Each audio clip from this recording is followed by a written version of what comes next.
The sea is unforgiving. But sometimes what hurts most isn't the waves. It's the silence of those in charge when one of their own is in pain. It was just another routine evening on board. The ship, navigating at the Bay of Biscay, known as one of the Atlantic's windiest and most tempestuous areas. I can hear the clatter of metal trays and the hum of machinery below deck. Outside the cold food provision chamber, the steel floor was slick from condensation. That night, the ship was navigating in a rough sea in the Bay of Biscay. Chief Cook Ernesto, while collecting vegetables and frozen meat for the crew's breakfast, slipped just outside the cold provision chamber. Men at sea are used to pain. He didn't cry out, just winced and got up. It seemed minor at the time, but that night something deep in his knee cracked. The next morning, he complained of sharp pain in his knee, and it wouldn't be the same again. Chief Cook discovered his knee had swelled. Walking became a task, standing a challenge.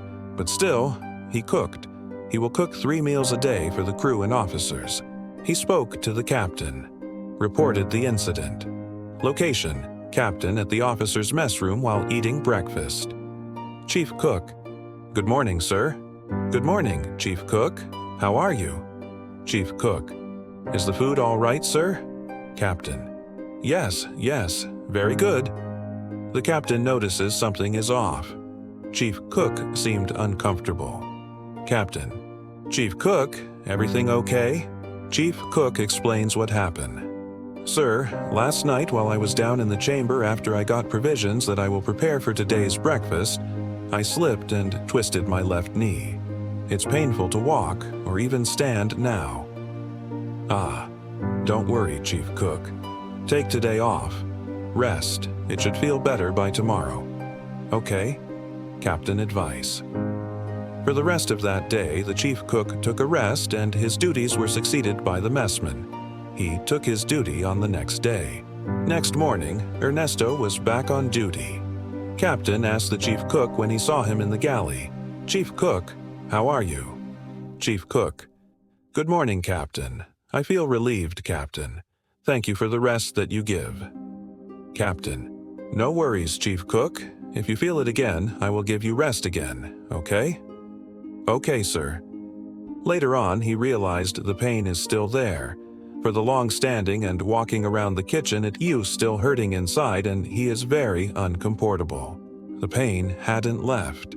Chief Cook left knee swelling. He tried to hide it, but it showed. That evening, he returned to the captain. Chief Cook approaches the captain. "Sir, good evening." "Sir, it still hurts every time I move, even just standing." Captain replied, "I'll ask the second officer to give you pain relievers. Take 3 days off. Rest properly. Thank you very much, sir." "You're welcome, Chief Cook. Maybe it only needs to heal. Don't worry, Messman will be the one to do your job for 3 days. Don't worry, Messman will be the one to do your job for 3 days. Thank you very much, sir. Much appreciated." Later that night, the second officer gave the pain reliever to the chief cook and instructed him how to take the medicine and advised him to stay only in his cabin to rest his left knee. Captain also instructed the messman to deliver the food for the chief cook for his breakfast, lunch, and dinner for 3 days. Word spread quickly. The crew whispered, "What happened to the chief cook?" The ship's crew are asking the messman what happened to the chief cook. The incident rapidly spread like a fire on board the ship. 3 days passed. Chief Cook returned to his duty. He was welcomed by the crew and also the officers, asking how his knees were. He said it is okay and healed, and he thanked the captain for the 3 days' rest.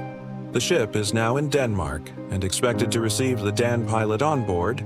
Chief Cook and messman is busy preparing the foods for the ship's officer and crew and the Dan pilot. Chief Cook felt the pain again in his left knee and asked the captain his permission if possible to go to a medical facility when the vessel arrives in Russia. "Sir, may I go to a hospital when we dock in Russia? The pain hasn't gone away. I need to know what's happening with my knee." "Yes, Chief Cook, if that's what you need, much better. I'll inform the agent when we arrive." "Okay, sir. Thank you." Captain agreed and promised treatment once we docked in Russia. Days passed. We saw the chief cook struggle more and more with every step, yet he pushed through and kept working. He cooked, limped, and endured. When we finally arrived in Russia and began loading cargo, the captain didn't send him to a doctor. Nothing happened. We arrived there by the month of December. It was freezing. Snow blanketed the docks. We saw snow everywhere and it was very cold. We don't know if the captain told the agent about it and the ship's agent gave any excuses to the captain for the weather conditions reason. And also, there is an ongoing war between Russia and Ukraine. That's why also the captain was in a hurry to finish the loading operation and leave the port. No doctor. No hospital visit. There were excuses. Cold weather in port, war, a rushed operation to leave port. The captain never sent him. And so, the pain stayed. We set sail again, this time heading for Taiwan. By then, the chief cook's knee had darkened and swelled. He was using a stick to walk while still preparing meals for the crew. We could feel his quiet frustration. The chief cook kept working. He limped, he crouched, he sweated over boiling pots, and he waited. The crew saw Chief Cook working in the kitchen. We saw how he struggled. We suspected someone had been telling the captain that the chief cook was exaggerating, that the pain wasn't real. We also saw the captain's silence. No action. Only the pain reliever drugs from the ship's hospital and only a cold suggestion. Let him rest. The messman can take over. Whispers spread. Some said the captain thought the chief cook was faking it. Others believed someone on board fed captain's lies, telling him chief cook was exaggerating. But the truth was plain to see. The chief cook's knee was dying, and with it, perhaps, his career at sea. Chief Cook finally wrote a formal request to the company, sent via email. He wanted to go home. The Manning office was surprised. They asked, why wasn't he given medical attention earlier in Russia? We don't know what explanation the captain gave to the office. Finally, the ship arrived in Taiwan. The captain acted through the office persuasion and pressure. Chief Cook, wearing casual attire accompanied by the ship's agent, went to the nearest hospital. When he returned, he was using crutches. The verdict: severe internal damage. And the question from the doctor cut through the silence: why was this not treated immediately? The doctor said the injury was severe, and that delaying the checkup had made things worse. If it had been left untreated longer, there was a strong possibility that his leg would have to be amputated. The damage was irreversible.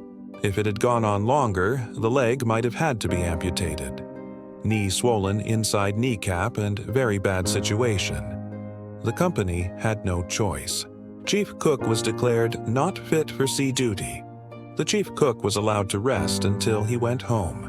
As the vessel departed Taiwan, arrangements were made. Chief Cook would go home, but the consequences stayed aboard. The company began asking hard questions. Why was no action taken? The Manning Agency demanded answers again. Why didn't the captain act immediately when the vessel was in Russia? They asked him to explain why he failed to act. His inaction could have led to a permanent disability.